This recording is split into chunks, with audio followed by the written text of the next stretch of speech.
Welcome everyone in next lecture of transportation engineering 2।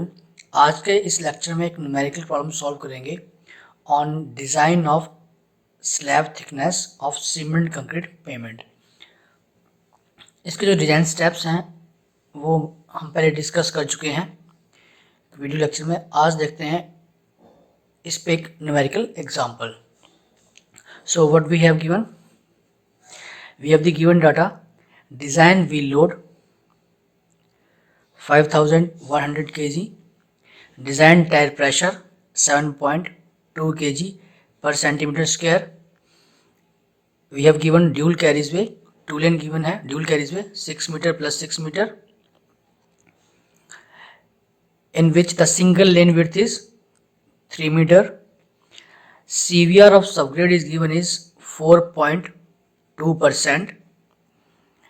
Above this subgrade there is 150 mm of WBM layer plus 75 mm of PCC Portland cement concrete layer, and the parent traffic intensity is 950 vehicles per day.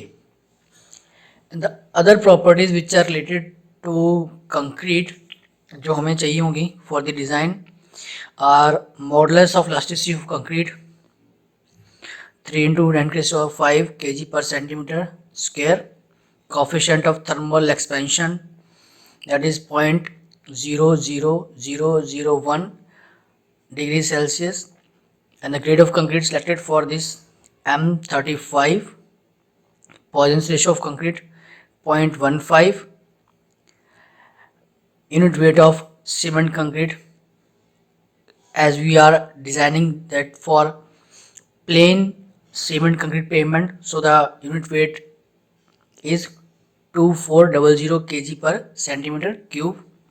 Coefficient of friction 1.5, allowable stress in tension in cement concrete that is 0.8 kg per centimeter square, and the location for the CC payment is Delhi. The location is given for to calculate the, so that we can calculate temperature stresses.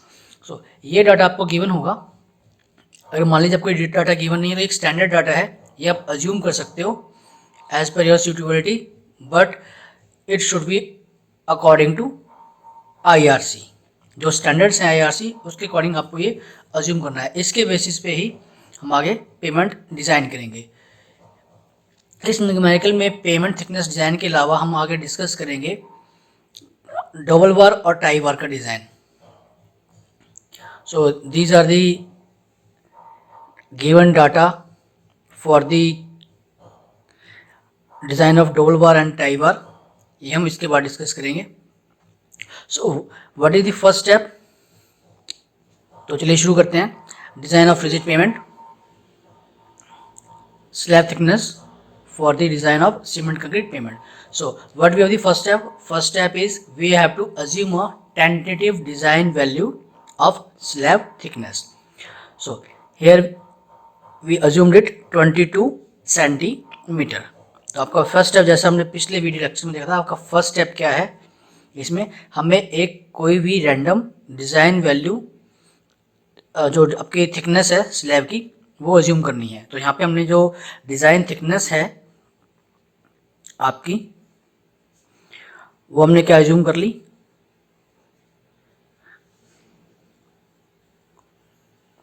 22 centimetre. In second step क्या था, हमें calculate करना है फ्लेक्चुअल strength of concrete और modulus of rupture for a given grade of concrete. यहाँ पे हमें grade of concrete क्या गिवन है, M35। M35 के लिए हम उसकी फ्लेक्चुअल स्ट्रेंथ कैलकुलेट करेंगे।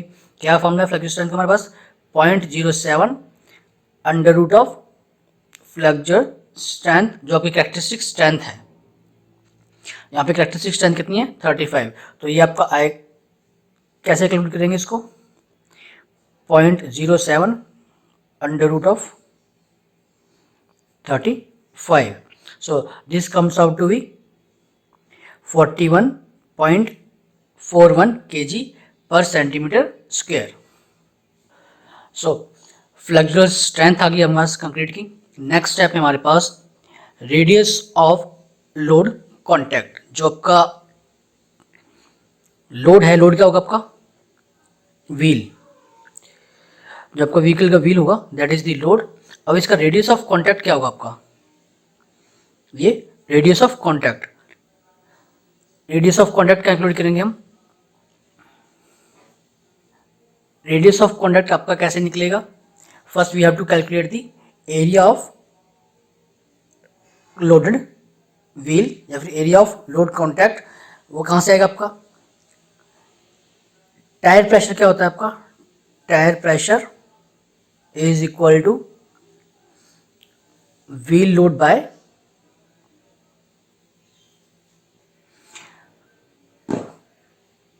Tyre pressure is equal to wheel load by area of contact.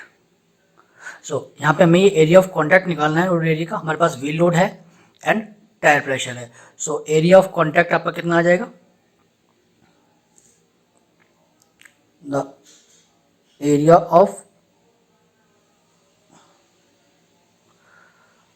Load contact will be wheel load that is given 5100 kg by tire pressure and the tire pressure we have given 7.2 kg per centimeter square। तो यहाँ से जो आपका loaded area है वो आपका बनता है 708.3 सेंटीमीटर स्क्वायर ये। सो इस तरीके से हम एरिया निकाल लेंगे लोड कॉन्टैक्ट का। आपका जो व्हील बेस है उसका कितना कॉन्टैक्ट एरिया बनता है लोड का वो निकल गया आपका। इसके बाद आप निकालेंगे radius. So what will the radius, radius will be equal to pi r square और इज इक्वल टू 708.3। कहीं पे हम जो लोड कनेक्ट रेडियस है कहीं आर से नोट करते हैं, कि बुक में ए से नोट किया है, इसमें कंफ्यूज नहीं है ना, आप आर या ए कुछ भी ले सकते हो। तो यहाँ पे मैं इसको पाई ए स्क्वायर ही कर लेता हूँ, हमने ए से नोट किया है रेडियस को, ये आ गया आपके पास। तो A square will be 708.3 by pi और radius will be square root of 708.3 by pi means 22 by 7। ये आपका आएगा square root by 708.3 divided by 22 7 by 7 देखिए 15.01। तो आपका रेडियस आ गया 15 सेंटीमीटर। तो radius of loaded area calculate करने के बाद नेक्स्ट स्टेप है हमारा स्टेप 4, जिससे हम कैलकुलेट करेंगे radius of equivalent distribution of pressure that is b. तो ए हमने पिछले स्टेप में कैलकुलेट किया 15 सेंटीमीटर। सो इस स्टेप में हमारे पास हम कैलकुलेट कर रहे हैं radius of equivalent distribution of pressure that is b and this is equal to a for a by h. H is the assumed thickness of rigid pavement or CC slab. If this is greater than, this ratio is greater than 1.724, then the B is 1.6 a square plus h square under root minus 0.675 h for if a by h ratio is less than 1.724। सो अगर आपका ये इससे greater है ये ratio तो आपकी b की value is equal to radius हो जाएगी। अगर it is less than this then भी हम कैलकुलेट करेंगे इस तरीके से। तो यहाँ पे हम रेशो कैलकुलेट करते हैं। तो हमने जो रेशो कैलकुलेट की आपकी ए बाई एच की, A is comes out to be 15 and H is assumed 22.7 and this is 15 by 22.681 0.627, तो ये this value is less than 1.72,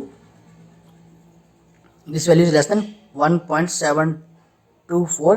तो मीन्स जो आपका बी की वैल्यू हम कैलकुलेट करेंगे इस इक्वेशन से। अब इस इक्वेशन में हम अपनी सारी वैल्यूज पुट कर देंगे। तो इसमें हम इक्वेशन में हमने सारी वैल्यूज पुट कर दी। सारी वैल्यूज पुट करने के बाद हमारे पास ये इक्वेशन बनती है 1.6 ए का square that is 15 plus H square that is 22 minus 0.675 H यहाँ पर है इट इज 22।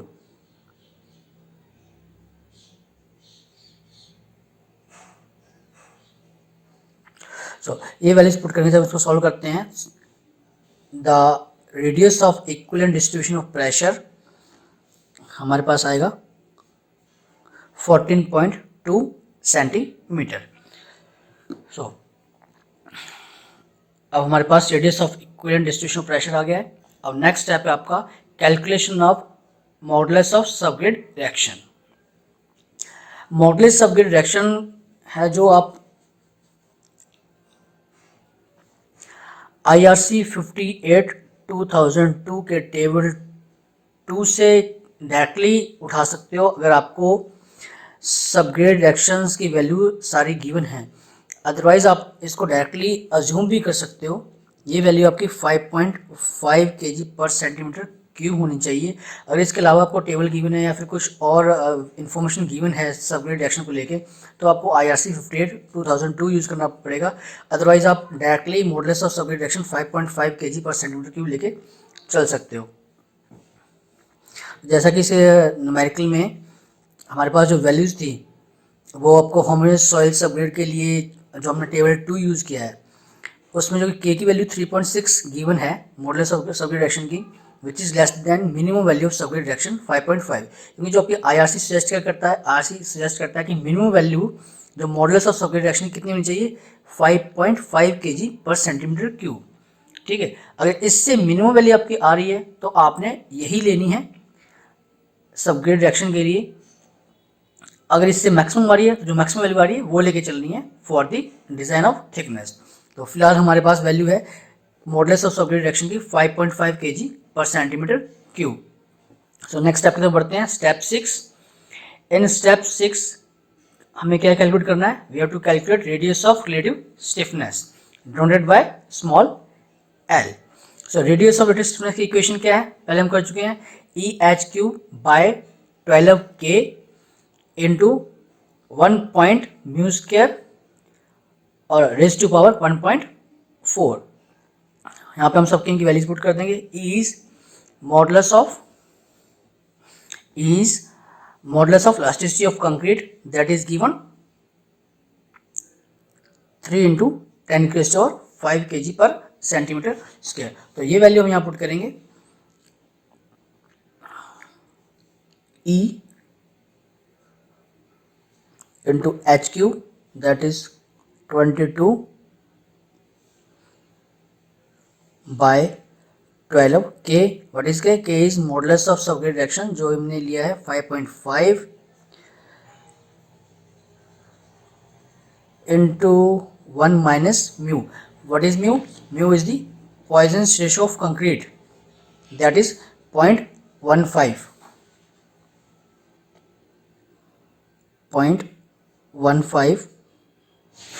इसका square and raise to power 1/4।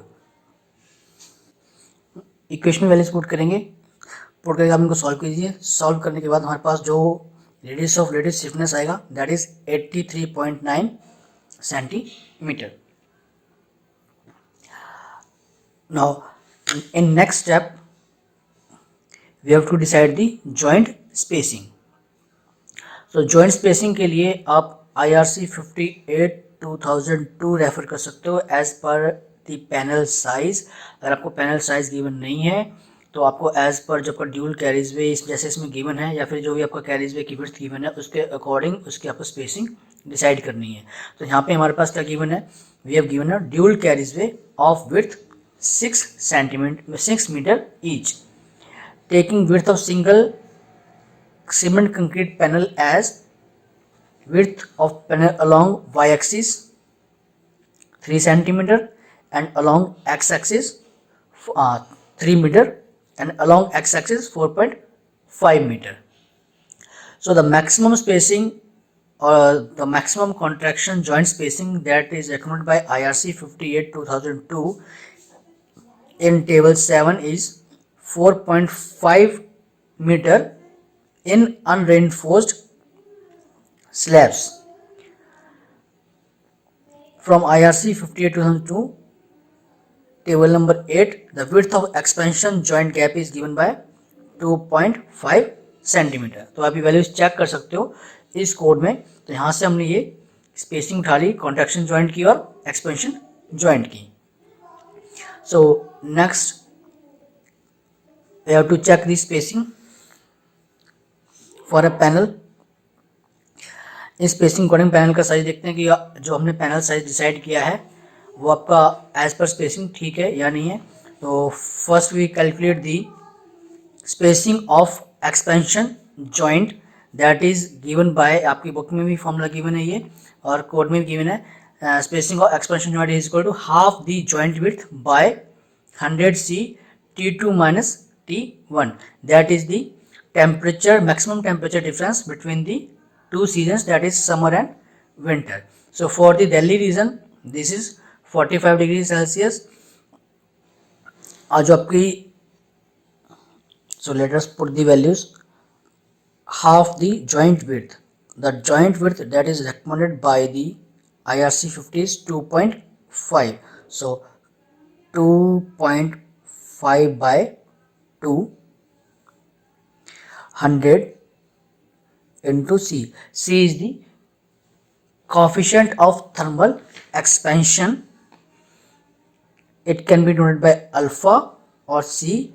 That is we have given this value. ये वैल्यू हम यहाँ पे पुट करेंगे C की 0.0001 into temperature difference that is given 45. Solve करेंगे इसको. सॉल्व करने के बाद जो आपका वैल्यू आएगी दिस इज 27.78 मीटर में कन्वर्ट कर लेना इसको. आपका 2.5 ये सेंटीमीटर है. आपको मीटर में कन्वर्ट वैल्यूज को जो ये इक्वेशन है ये आपकी वैल्यू मीटर में ही देगी. स्पेसिंग ऑफ एक्सपेंशन जॉइंट, तो आपके पास स्पेसिंग क्या है मीन्स 27.78 मीटर के बाद आपकी एक्सपेंशन जॉइंट की स्पेसिंग आएगी which is less then maximum spacing that is specified by IRC 58. कितनी है वो 1.40 मीटर. ठीक है,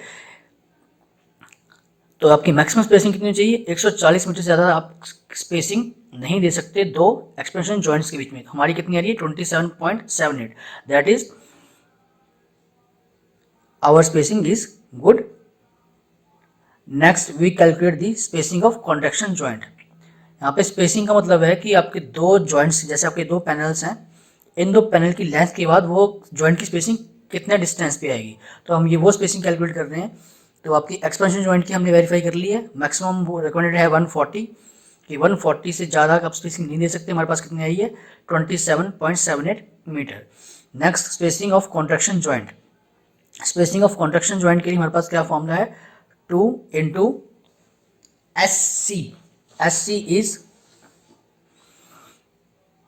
allowable stress in tension in CC. That is 0.8 kg per centimeter square. अगर आपको वैल्यू ये गिवन नहीं है तो आपने इसको इतना अज्यूम करना है 0.8 kg per centimeter square.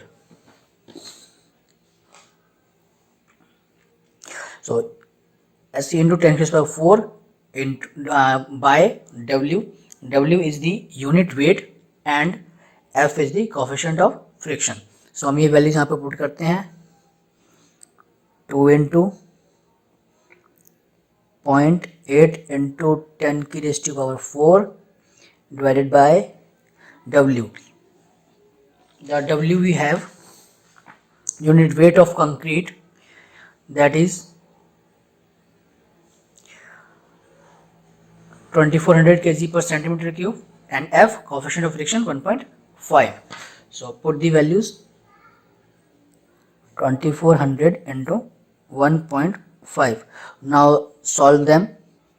So after calculation, the spacing of contraction joint that we got is 4.44 meter, which is less than the maximum contraction joint spacing as given by IRC 58 2002 in table 7, which is given as 4.5 in unreinforced slabs. That is maximum spacing जो provided है कितनी है 4.5, मतलब इससे ज़्यादा spacing नहीं हो सकती। तो हमारे पास कैलकुलेट कितनी है ये 4.4. So we go for spacing of contraction joint 4.44 metre. So therefore provide contraction joint at 4.4 meter spacing and expansion joint at every sixth such joint, so that we get a total spacing between the expansion joint 26.7 meter instead of that we have calculated 27.78. okay, so हमारे पास अब spacing of expansion joint भी आ गई है और spacing of contraction joint. तो हम दूसरी तरीके से कहें तो हमारे पास पैनल की लेंथ एंड विड्थ डिसाइड हो गई है. ठीक है, तो अब आगे हम after the step 7 from the panel length and width को डिसाइड करने के बाद अब नेक्स्ट स्टेप में हम करेंगे इसका एनालिसिस. दैट मीन्स हम कैलकुलेट करेंगे स्ट्रेसेस. तो आपकी फर्स्ट स्ट्रेस है जो हम कैलकुलेट कर रहे हैं step 8 is wheel load stresses. तो wheel load stresses as we discussed in previous lecture that we calculate the wheel load stresses at the critical position that are at edge region and at corner region. तो edge region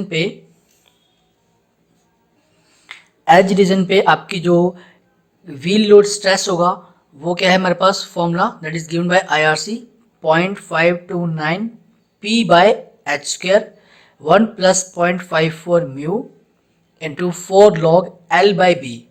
L is radius of relative stiffness that is 83.9 जो हमने ये calculate किया है, and B is the radius of equivalent distribution of pressure that we have calculated 14.2 plus log B minus 0.4048. इस equation में सारी आप वैल्यूज पुट कीजिए. P आपका 5100 kg, H हमने जो जूम किया है थिकनेस दैट इज 22, म्यू आपका coefficient of friction that is mu is Poisson ratio that is 0.15. इन वैल्यूज को जब हम इसमें पुट करेंगे after calculation we get the wheel load stress at edge region 23.09 kg per centimeter square. Similarly, at corner region, the wheel load stress given by 3p by h square into 1 minus a under root of 2 by L. L is the radius of relative stiffness raised to power 1.2. ये equation आपको यहाँ पे अगर इस तरह से समझ नहीं आ रही है तो मैं इसको सिंपली लिख देता हूँ. That is 3p by h square into 1 minus a under root by L and the raised to power 1.2. तो इस इक्वेशन में आप सारी वैल्यूज पुट कीजिए. P आपका व्हील लोड, H आपकी अज्यूम्ड डिजाइन थिकनेस, A आपका रेडियस ऑफ व्हील लोड जो हमने कैलकुलेट किया था 15 सेंटीमीटर, L आपका radius of relative stiffness that is 83.9 centimetre. इन सारी वैल्यूज को आप इसमें पुट करोगे तो after calculation we get the wheel load stress at corner region 25 0.53 kg per centimeter square. Now, after below stresses, in next step we calculate the temperature stresses. Temperature stresses आपकी जो critical load positions हैं उन पे हम calculate करेंगे, that are edge and corner. तो first we have temperature stress at edge region. Temperature stresses means warping stresses and frictional stresses. तो first हम रैपिंग स्ट्रेस कैलकुलेट करते हैं. Warping stress is Cx. Cx is the Bradbury coefficient along the x-axis of panel. A is the modulus of elasticity of concrete. Alpha coefficient of thermal expansion. T is the temperature difference by 2. Similarly, this is the equation along the x-axis as we are using the Bradbury coefficient along the x direction. This equation for wrapping stresses at y direction or along the y-axis, because we are using here Bradbury coefficient in along the y-axis. इनमें से जो भी आपकी higher value होगी उसे हम consider करेंगे. सो IRC 58/2002 and along the table, so T is the temperature difference. Temperature difference we will take the value from IRC 58/2002 table 1 for H. कितना जूम किया हमने 22 सेंटीमीटर. तो आपका जो टेबल 1 है IRC 58/22 का वो ये है. अब यहाँ पे जो आपकी दिल्ली रीजन है वो आपके फर्स्ट जोन में आता है. यहाँ पे मेंशन्ड नहीं है, पर as are the northern states are in zone first, we will take the temperature from this particular zone area. तो आपको जो टेम्परेचर डिफरेंसेस है, हमने जो स्लैब थिकनेस एज्यूम की वो की है 22 centimetre. It lies between 20 and 25. तो इसी तरीके से लीनियरली आप टेम्परेचर डिफरेंस को इंटरपोलेट कर लेंगे फॉर दी 22 जो हमारे पास आ रहा है 13.6. So after this we will calculate the Bradbury coefficients along the x-axis and y-axis on the basis of panel length ratio and radius of relative stiffness. L by L. L यहाँ पे आपका है panel length and L small l is the radius of relative stiffness. So okay, next calculate the Bradbury coefficient. Here we L that we have decided and checked for the spacing, contraction and expansion joint spacing. जो हमने जो आपकी L जो हमने assume की थी, panel जो हमने डिसाइड किया था वो था हमारे पास, we have decided the panel along the x-axis that it B, width is 3 and length is 4.5. तो ये वैल्यूज हम यूज़ करके Bradbury coefficient कैलकुलेट करेंगे. यहाँ पे here is L by L that is 4.5.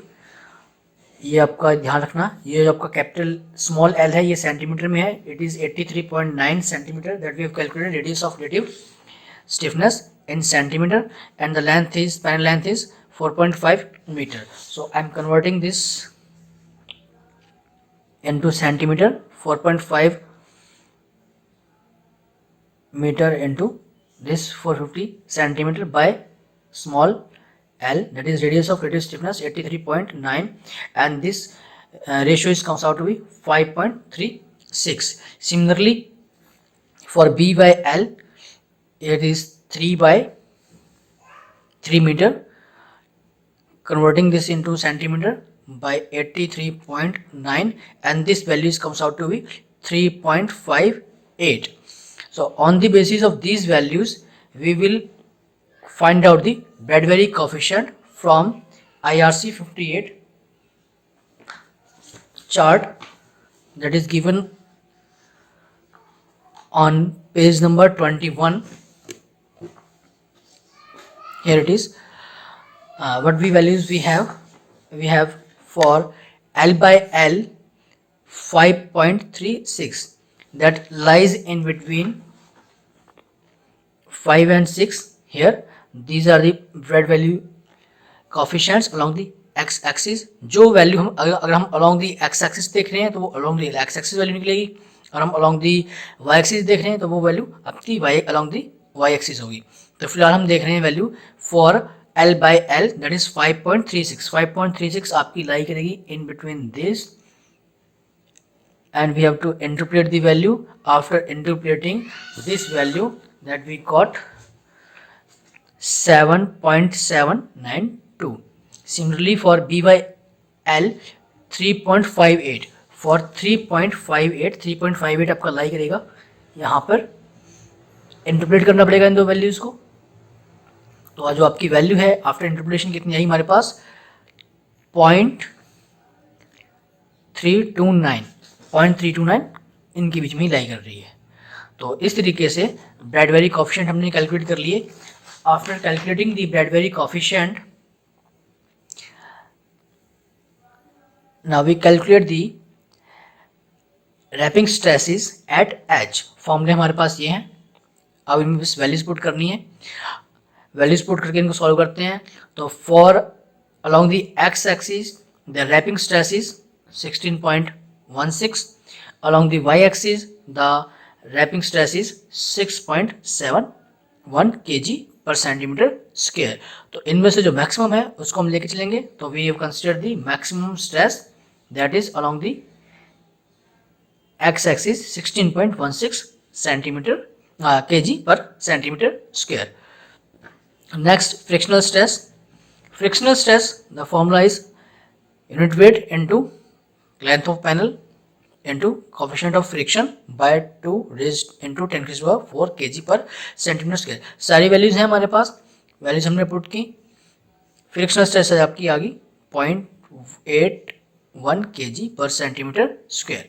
तो इस तरीके से हमने टेम्परेचर स्ट्रेसेस में आपके एज रीजन पे रैपिंग स्ट्रेसेस कैलकुलेट कर लिए हैं। अब ये स्ट्रेसेस हम कैलकुलेट करेंगे wrapping stresses and friction stresses at the corner region. So for the corner region the wrapping stresses are given by the formula modulus of elasticity of concrete into alpha temperature coefficient temperature coefficient of thermal expansion small t, and this is temperature difference by 3 1 minus mu that is Poisson's ratio into square root of a by l. A is the radius that is 15 centimeter and L is the radius of relative stiffness that is 83.9। ये हमने पहले calculate किया है। अब इसमें सारी values जो हमने कैलकुलेट कर रखी हैं वैल्यूज पुट करेंगे। सो आपका जो रैपिंग स्ट्रेस है कॉर्नर रीजन पे हमें मिलेगी 6.77 kg per centimetre square, and the frictional stresses at corner that we discussed in theory, हमने थ्योरी में डिस्कस किया है, और लास्ट जो हमने इसके स्टेप डिस्कस किए थे वीडियो लेक्चर में उसमें हमने डिस्कस किया था कि आपका जो फ्रिक्शनल स्ट्रेसेस है कॉर्नर रीजन पे नहीं होती हैं, तो यहाँ पे fix there is no frictional stresses. तो इस तरीके से हमारे पास कॉर्नर रीजन पे रैपिंग और फ्रिक्शनल स्ट्रेसेस आ गया, तो हम यहाँ पे इनको 0 लेके चलेंगे। सो अब आते हैं हम लास्ट थर्ड स्टेप पे। ये आपका डिज़ाइन का लास्ट थर्ड स्टेप है। यहाँ पे हम जितनी भी हमने स्ट्रेसेस कैलकुलेट किए हैं उनका क्रिटिकल कॉम्बिनेशन देखेंगे। उन स्ट्रेसेस के बेसिस पे हम चेक करेंगे कि हमने जो थिकनेस अज्यूम की है दैट इज सेफ और not. If it is safe for the assumed load then we will provide the same thickness for the concrete pavement. So in step 10 the critical combination of stresses, पहले हम देख लेते हैं edge region पे for the summer mid day. अब यहाँ पे मैंने एग्जांपल दोनों ले लिए हैं, समर का भी विंटर का भी, ठीक है। आप सिर्फ समर मिड डे के लिए क्रिटिकल कॉम्बिनेशन को चेक कर सकते हो कैलकुलेट करके, उस बेसिस पे अपने आप अपने रिजल्ट को दे सकते हो। जरूरी नहीं आपको विंटर मिड डे भी कैलकुलेट करना है। नॉर्मली आप बुक्स में भी देखोगे हर जगह समर मिड डे के लिए गिवन है, तो आप सिंपली इस स्टेप को लेकर चल सकते हो। ये मैंने just for example for the calculation purpose ताकि सब क्लियर हो जाए इसलिए कैलकुलेट किया है विंटर मिड डे के लिए। तो ड्यूरिंग समर मिड डे आपका क्रिटिकल कॉम्बिनेशन क्या होगा, load stresses means wheel load stresses plus warping stresses minus the frictional stresses. तो आप इनको ऐड कीजिए।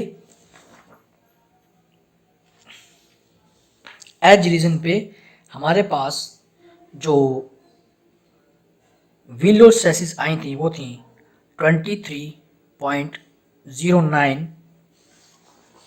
ये हमने जो कैलकुलेट की थी 23.09, and the wrapping stresses at edge region that we have calculated 16.16.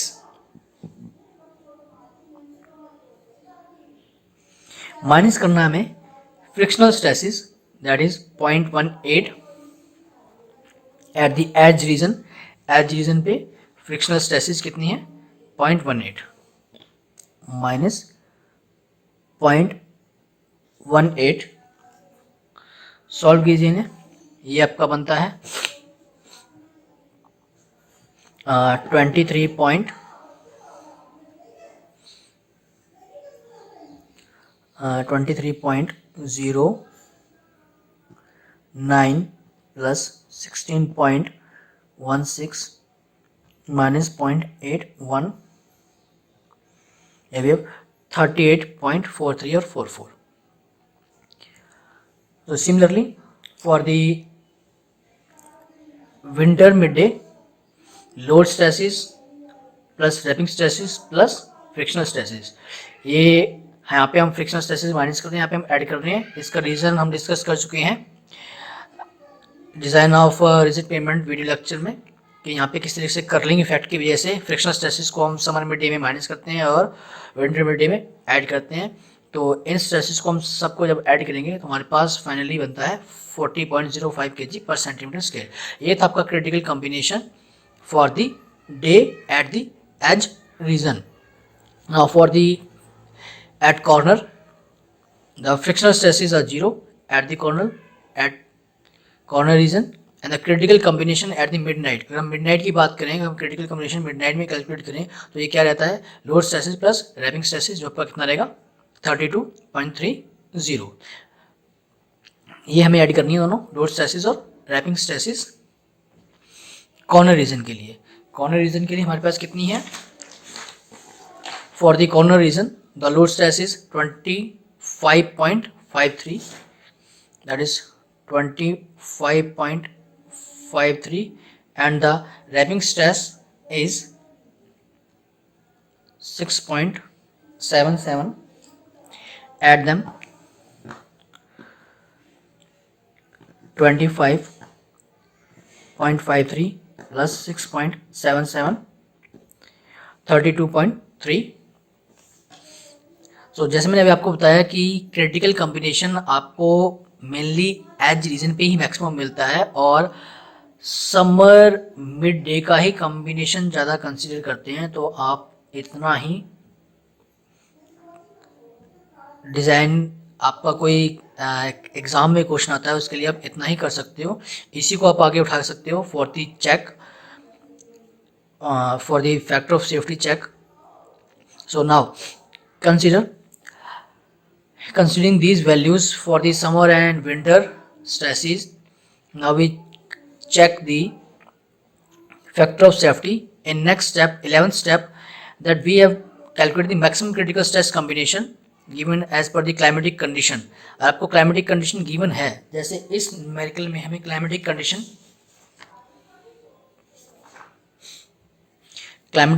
given नहीं थी, तो यहाँ पे अज्यूम कर लेते हैं दैट इज दिस समर। अगर आपकी क्लाइमेटिक कंडीशन समर है तो हमारे पास क्रिटिकल कॉम्बिनेशन ये आ गया, अगर ये क्लाइमेटिक कंडीशन विंटर है तो हमारे पास क्रिटिकल कॉम्बिनेशन स्ट्रेसेस का ये आ गया, जो हम ऊपर कैलकुलेट कर चुके हैं। ठीक है, ये अब इसके बाद हम चेक करेंगे factor of safety against the flexural strength of concrete. So against the flexural strength of concrete, the factor of safety is given by as flexural strength of concrete or modulus of rupture that we have calculated in step 2। कितना हमने calculate किया था 41.41 kg per centimeter square. So this by maximum critical stress combination. So factor of safety for summer construction, ये कितना है हमारे पास, ये है हमारे पास 41.1 1.41 kg पर सेंटीमीटर स्क्वायर। अब आपका क्रिटिकल कॉम्बिनेशन ऑफ स्ट्रेसेस, अगर आपका ये हम लेके चलें for the summer, it is 38.43, check the factor of safety 41.41 divided by 38.43, it is 1.077, that is factor of safety for the summer construction 1.08, and for the winter construction that is factor of safety क्या रहेगा आपका 41.41 by stresses in winter, critical combination of stresses in winter, इसको हम calculate करें 41.41 by 4 0.5 1.0039 1.03. So that means the thickness that we have assumed for a design will load of 5100 kg कितनी assume की थी हमने 22 सेंटीमीटर इज सेफ। सो ये था आपका complete design example, numerical example on design of thickness of rigid pavement और cement concrete pavement. So what we have got here कि जो हमारे पास डिज़ाइन कंसीडरेशंस या फिर डिज़ाइन डाटा गिवन था कि इतना लोड होना चाहिए, इस लोड के लिए हमें डिज़ाइन करना है सीसी पेमेंट, और प्रेशर टायर प्रेशर गिवन था 7.2 kg per centimetre square for dual वे। ये जो आपका हमारे पास डाटा गिवन था, इस डिज़ाइन डाटा के अकॉर्डिंग जो हमने थिकनेस अज्यूम की थी, अज्यूम क्या की थी हमने 22 सेंटीमीटर, तो वो आपकी अगेंस्ट फैक्टर ऑफ सेफ्टी क्या आ रही है, सेफ आ रही है। दैट मीन्स हम 22 सेंटीमीटर प्रोवाइड कर सकते हैं। तो यहाँ पे आपका न्यूमेरिकल खत्म होता है। अगर मान लीजिए कि हमने ये वैल्यू अज्यूम की होती h is equal to 22 centimetre, तो उस केस में आपका फैक्टर ऑफ सेफ्टी अगर आपका 1 से कम आता तो दैट मीन्स आपको वो वैल्यू रिवाइज करनी पड़ती। ये मैंने आपके लिए सॉल्व करके रखा है, ये दिखाता हूँ। हेयर द सेम न्यूमेरिकल मैंने सॉल्व किया है for h is equal to 20 centimetre. ठीक है, तो इसमें क्या रहा आपका फ्लेक्सुरल स्ट्रेंथ तो वही सेम रहेगी, tyre pressure sorry radius of road contact भी वही सेम रहेगा। ठीक है, डिफरेंसेस कहाँ पे आए हैं, this value remain same, modulus of subgrade action remain same. Difference कहाँ पे आएगा आपका, यहाँ पे जहाँ पे हमने एच वैल्यूज यूज़ कर रहे हैं, यहाँ पे हम थिकनेस को यूज़ कर रहे हैं, यहाँ पे हम थिकनेस को यूज़ कर रहे हैं। पहले हमने थिकनेस एज्यूम कितनी की थी 22, अब इसमें मैंने थिकनेस एज्यूम की है 20 सेंटीमीटर। सो आपका रेडियस ऑफ लेटेस्ट डिफरेंस कितना है 78.1 सेंटीमीटर। ठीक है, सिमिलरली जो आपके पैनल लेंथ विड्थ तो आपकी स्पेसिंग रहेगी जॉइंट्स की वो सारी सेम रहेगी। डिफरेंस कहाँ पे आएगा, डिफरेंस आएगा आपका स्ट्रेसिस पे, क्योंकि यहाँ पे हम एच यूज़ कर रहे हैं और एच यहाँ पे हमारी भी अब कितनी है 20 है, पहले 22 थी। तो ये स्ट्रेसिस आई हमारे पास। पहले हमारे पास स्ट्रेसेस क्या थी,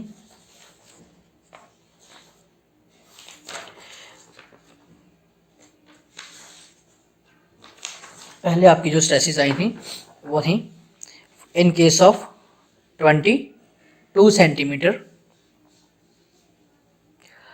ये आपका केस है for the 22 centimetre h, and this case is for h is equal to 20 centimetre.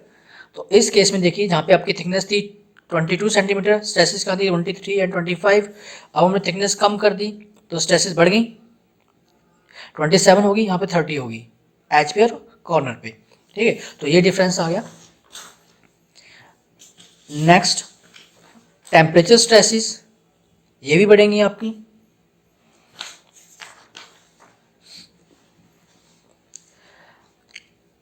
As region पे कोई इफेक्ट नहीं पड़ेगा, क्योंकि यहाँ पे हमने टेम्परेचर स्ट्रेसेस में कहीं भी आपकी जो थिकनेस है वो वैल्यू यूज नहीं की है। तो आपकी ये स्ट्रेसेस आपकी warping stress and frictional stress edge to edge रहेगी।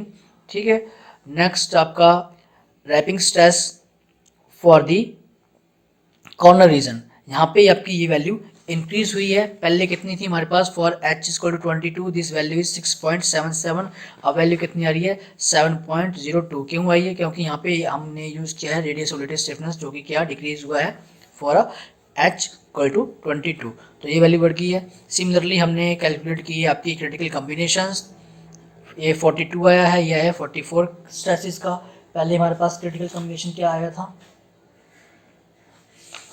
स्ट्रेसिस का कम था क्योंकि वो आपकी थिकनेस क्या थी हमारे पास ज़्यादा थी 22। अगर हम थिकनेस को और बढ़ाते हैं 23 करते हैं 24 करते हैं, ये स्ट्रेसेस और कम हो जाएंगे क्योंकि we have the effective thickness, तो हमारे पास इफेक्टिव थिकनेस क्या होगी, ज़्यादा होगी to bear the stresses and load by the wheel load. तो h इज इक्वल टू 22, यहाँ पे हमने थिकनेस अगर आपकी 22 सेंटीमीटर लेते हैं उस केस में हमारे पास total wheel load critical combination ये रहा। फिर इसका अगर हम फैक्टर ऑफ सेफ्टी चेक करते हैं, फैक्टर ऑफ सेफ्टी अगर हम चेक करें, मॉडुलस ऑफ रप्चर हमारा वही है 14.141, critical combination for the summer के लिए चेक करें 42.47, और ये है फॉर दी विंटर